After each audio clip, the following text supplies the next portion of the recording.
Hello, folks. Well, I took a week off, and now I'm back. And of course, I have to ask you, what are you doing?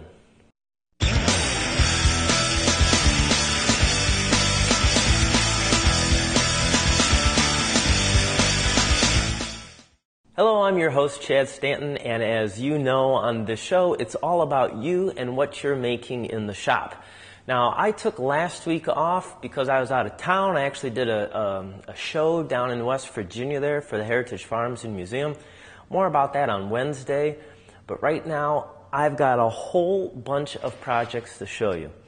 And I have to start off with I'm sorry, I know I shouldn't rank these, but the one that I thought was probably the coolest of the week, that's from Mark Fitzsimons over there in Ireland. Mark and I have become pretty good friends through email exchanges. And you've heard me talk about Mark before. He's an exceptional furniture maker, carpenter. So take a look at this. He made a castle bed for one of his clients. And I just thought it was cool. I mean, the cool design, it's cool craftsmanship. I know that kid is going to be spoiled for life now. Holy cow. Really neat stuff there. But Mark had to actually cut it to get it into the room. And I think that's what you see on the handrail there, which I doubt anyone's going to even be able to tell once it's done. And trust me, I've made that mistake a couple of times in my career. But super cool stuff, Mark. Always excited to see your work. Thank you very much. Steve Soba. Steve, I believe, is new to the show. And Steve made a project out of pallet wood. And I know a lot of people like to do stuff out of pallet wood. It's free. It's inexpensive. But he made a bench, a workbench. And I'm thinking to myself, how good could a workbench be just out of pallet wood? Well, apparently this pallet wood is used for moving large industrial farm equipment. And it's right by him. And as you can see in this photo here, that's some of the stuff he gets to pick from. And then, of course, he took it. And a lot of work involved there. It's dirty, it's rough. So he had to square it all up, smooth it out. But he made for himself a pretty spectacular workbench. So that, again, is one of the better things I've ever seen made out of pallet wood. So pretty cool stuff there, Steve. Thank you for that. Jay Spencer. Well, we're going all over the place because Mark Fitzsimons was from Ireland. Jay Spencer is over there in New Zealand. And Jay recently, this year, has decided to build his own designs and furniture and sell them.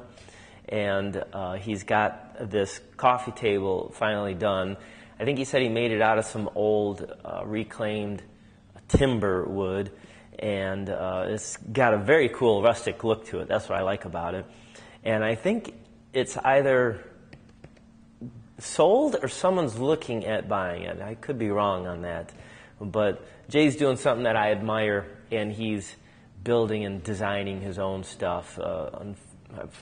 For me, my customers have a certain look or a certain style that they want, but Jay's doing his own stuff. So cool work there, Jay, and keep it up. Tom Bertino.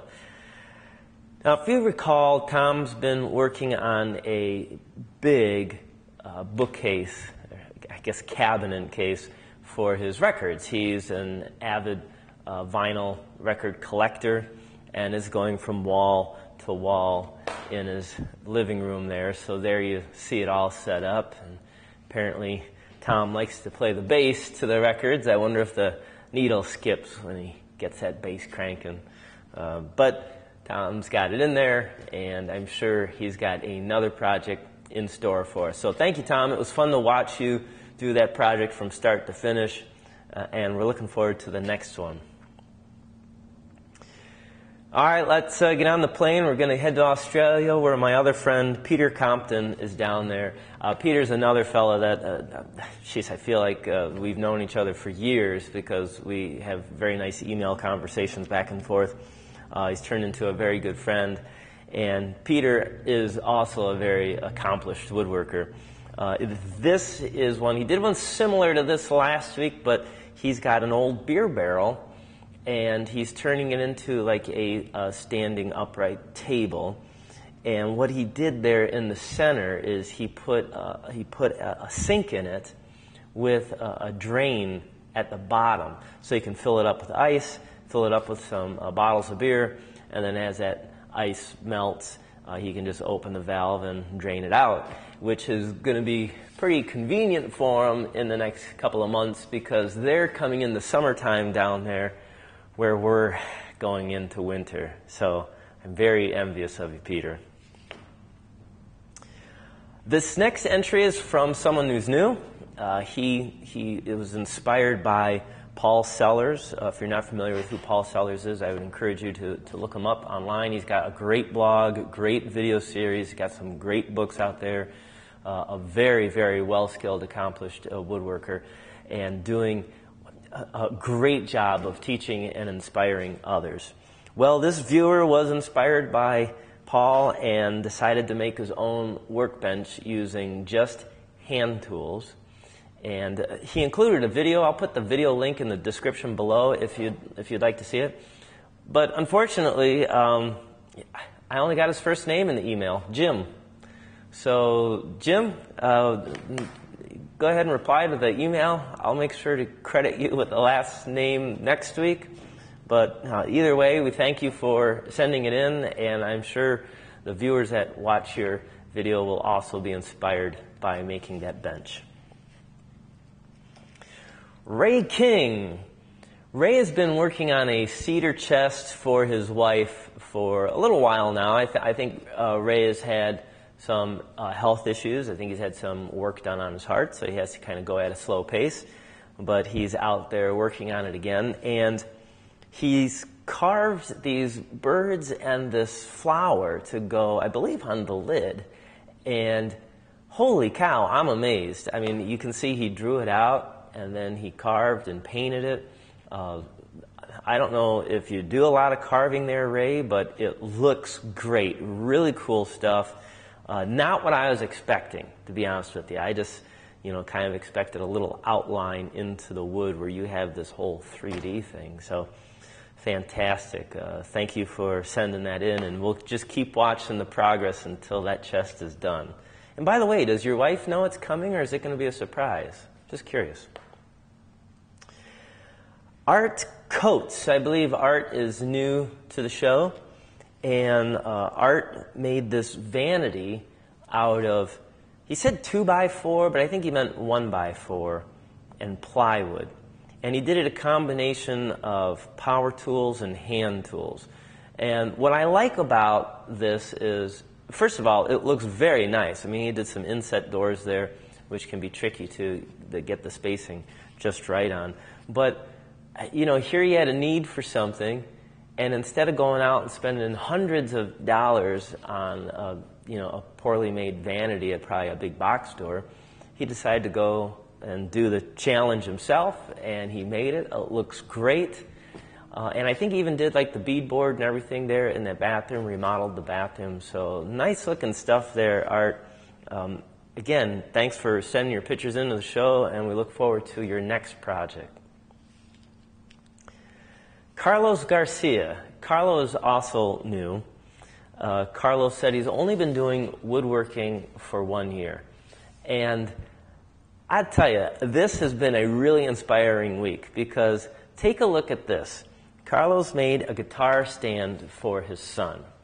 And this design is completely his own. He didn't see it online anywhere. He came up with it by himself. He did the bent laminate on there for what looks like the neck, but it's really the support to hold it. I especially love the guitar pick holders at the top. They look like the tuning pegs on the guitar. I thought this was really, really creative. And, for a fellow who's new to this craft, to have the imagination and then have the trial and error to make it, just great stuff. Really encouraging. So, Carlos, thank you so much for sending it in. I am sure you've got a lot of people watching this right now You got the gears turning up in there. Saul Penilla. Paul doesn't really have a woodworking project to show this week, but that's okay, because what he has is he has an old bandsaw. Now, his folks used to have a corner grocery store. They had it for 37 years. And in the grocery store, he said they had a little meat department. And so this bandsaw was used for by the butcher. And he obviously has cleaned it up. Probably got like the moldy meat off of it. And now it's going to be in his shop where he's going to use that bandsaw and, you know, hopefully create some new pieces of work with it. But I think it's nice and sad at the same time. It's nice that Paul is able to keep this. That was his family's in his shop. But it's also kind of sad that the corner grocery store is gone. You know, I mean, I guess at best now a corner grocery store is a gas station where you can pick up milk and donuts or whatever. But you know, it's either the big supermarket, the mega supermarkets, or the gas station. It'd be nice to have a little local grocery store again. Anyhow, I know. Quit whining, Chad. Move on. Thanks, Paul.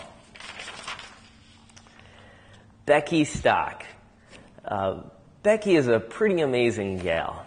She, for her house, has made chairs, end tables, an ottoman, and now she's gone on to make this bench or this settee for it. And it's done like in that arts and craft look. And she even made the cushion. Went and got the material and the fabric and the foam or whatever and made the cushion for it. She says most of the time her dog likes to lay on it, but either way, I mean, she's quickly filling her house with all her own made furniture, which is very cool. That's a goal I have with my house, and this is just kind of funny. I'll keep the story short this week. But when I bought my new house, the day after I bought it, I literally woke up freaking out. Most people do that because they're either worried about the payment or something like that. I was freaking out because I wasn't sure if my furniture was going to look good in the new house.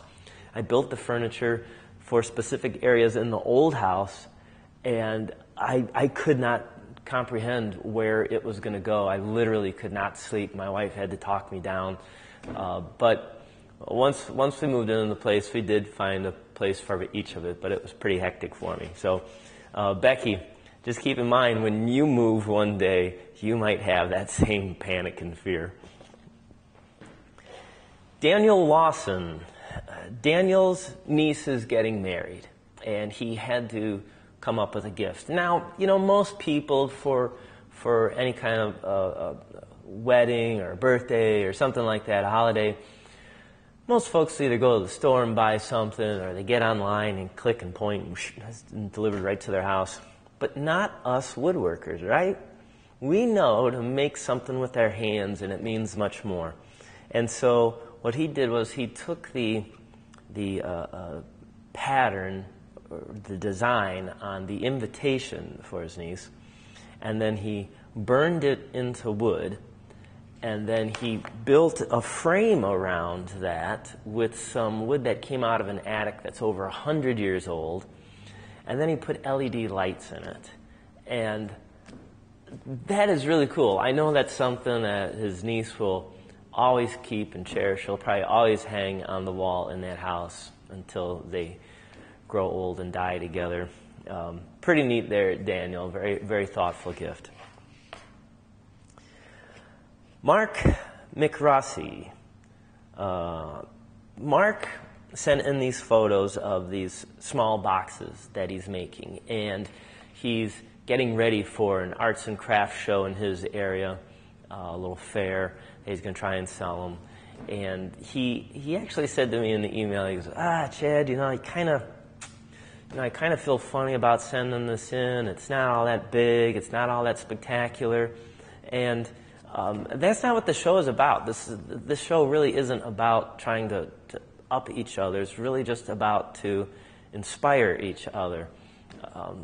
And so no matter where we are on that scale, we should all feel like we can contribute to this.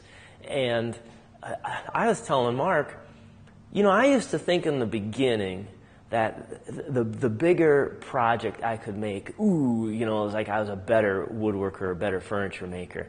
And honestly, some of the toughest jobs are the small ones, the tiny little details and getting everything to fit just right. Because on a big project, your eye has room to wander.